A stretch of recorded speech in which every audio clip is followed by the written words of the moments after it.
everyone, my name is Rabanan and this is my advanced topic Gender and Sexuality Studies Semester 2 final presentation.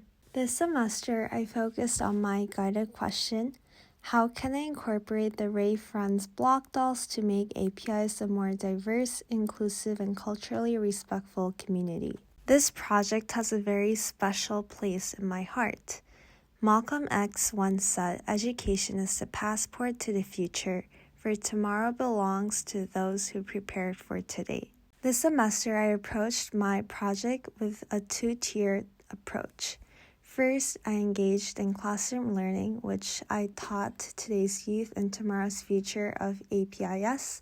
And second, for the outreach component, I empowered and reached out to groups outside the classroom settings through advocacy campaigns such as an empowerment movement, as well as donation visits and multiple campaigns. Let's take a look at the milestones that I accomplished this semester and see what I did or what I didn't do from my action plan. The first milestone was the education curriculum, in which I delivered classroom lessons and a finalized approved curriculum content. So after spring break, I went into the first grade and kindergarten classrooms for 4 classroom lessons over the span of 3 weeks. I also published an activity book that I wrote, which was approved by the faculty members, and a unit plan which included multimedia resources hyperlinked to the unit plan. And finally, I added two-way feedback format where I communicated with the students, teachers, and my advanced topic mentor on a weekly basis to make my lessons more engaging and fun for the students. Taking a look at the rubric standards for the first category, communication, I conveyed all of the controversial topics that I covered in a child-friendly manner by applying child-friendly grammatical structures and including captivating visuals to engage the students. I also organized all of my lesson plans as well as the exercises and activities in the activity book by making sure that they follow a logical format and are a continuation of the previous day's lessons. For my student-defined standard guided learning, I applied Kagan instructional strategies throughout all of the lessons by having interactive read-alouds, a lot of different student peer feedback activities, and group activity exercises so that the students are confident throughout their learning and are engaged during the entire time. I also prepared thorough lesson plans by collaborating with the teachers, students, and my advanced topic mentor to make sure that I include a variety of different multimedia formats and mediums to keep my lessons engaging and meaningful. And finally, I asked targeted questions through reflection forms, which I sent out to the students and teachers after each lesson and on a weekly basis so that I can improve the quality of my lessons. My second milestone was the Thank You Frontline Workers campaign, in which I delivered block doll designs and an advocacy article. So for this, I published 6 COVID-19 awareness block dolls to show my gratitude, thanks, and respect for the frontline workers. And I published an article that I wrote called the Thank You Frontline Workers campaign. Finally, I uploaded promotional content for the website and the social media pages. Once again, taking a look at the rubric standards for the critical thinking criteria, I was able to collect a variety of different sources for evidence for writing the article, and I expertly chose the most updated information from the Korea Herald's daily COVID-19 report page, as well as multiple journal articles from the CDC and the Public Health Administration in Korea to make sure that all the information would be correct. And for the collaboration criteria, since I'm not obviously the best graphic designer in the world, I consulted my graphic designing friends and my advanced topic mentor so that I could refine my block doll design so they look more aesthetically pleasing and engaging for the students. My third milestone was research findings, where I was supposed to create a gender equality and LGBTQ plus rights research paper based on the Korean status quo. Here's where I ran into a bit of a change from my original action plan. So I changed my area of focus from the Korean population to the Indian population, since my target audience was located in India due to my ongoing internship with Symboli Trust in Jodhpur. I also created visuals such as charts, graphs, and first-hand photographs to supplement my research abstract. And finally, I created a research paper including a works cited page. For the communication criteria, I included a works cited page so that I could source all of my MLA citations, and I also presented all my information findings and facts by addressing research done from previous years.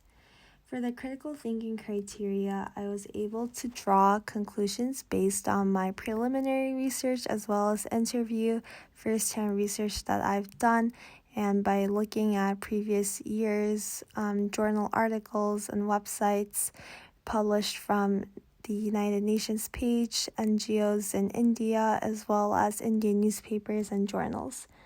Finally, for the collaboration criteria, I was able to build on the research from previous researchers by having interviews and listening to other sources of news. My fourth milestone was the Gap campaign, which was Give a Block, Get a Block. So first, I donated the block dolls to the API's first grade and kindergarten classrooms so that the students can continue to engage and learn with them even after the end of the lessons. And I also visited 2 hospitals, first Cham Hospital, then Gangnam Hospital.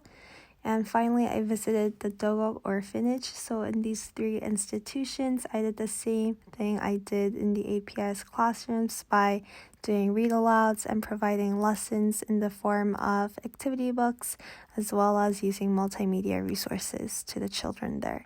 The first criteria was collaboration. So since these students from these hospitals and orphanages grew up from very different financial and traditional backgrounds from me, I had the most respect and empathy for their ideas, opinions, and values when discussing these controversial topics surrounding race, ethnicity, sexuality, and gender. Also, since these topics are very controversial, I was able to have interactive read-alouds and engaging activities and workbook pages so that I could deliver this information in the most appropriate and applicable way possible. The second criteria was critical thinking. So I considered how my views would apply to their understanding of these controversial topics. So I approached them in the most kid-friendly and least controversial way possible through the use of multimedia resources and the lesson plans that my teachers and faculty members I worked with in the past semester helped develop. The last and final milestone was the empowerment movement, in which I held a women's rights and LGBTQ plus rights movement. So I hosted a Zoom empowerment movement, and I invited guest speakers from the United Nations and partnered NGOs in India, as well as some from Central America, North America, and Europe. And I was able to gather over 50 participants from over multiple time zones. First, let's take a look at the communication criteria.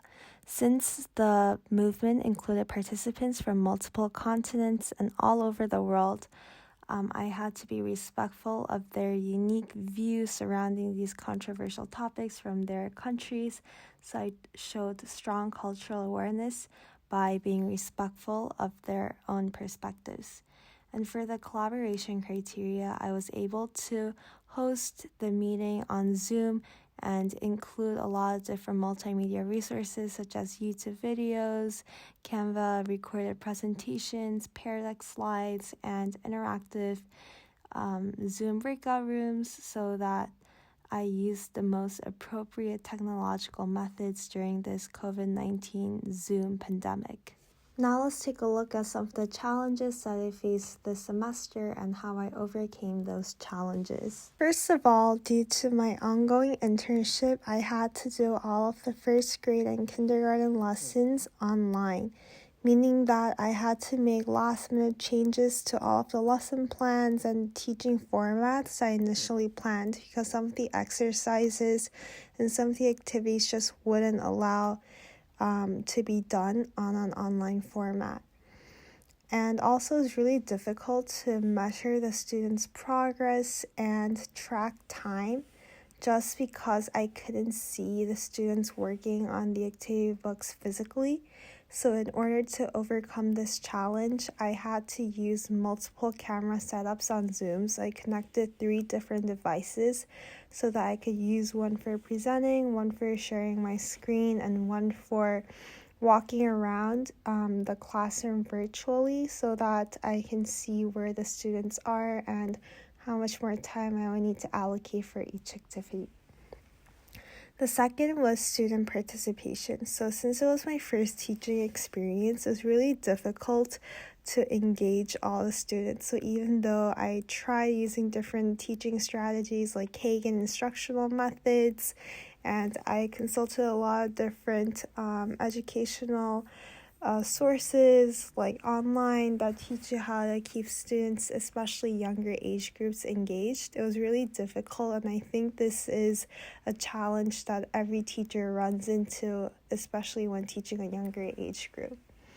And finally, for timing, because I had scheduling conflicts due to the COVID-19 pandemic, as well as restriction protocols and policies set by the government, I had to rearrange my entire action plan so that I could schedule in the donation visits as well as the classroom visits and still leave time for the empowerment movement at the end of the semester and time to launch all of my campaigns.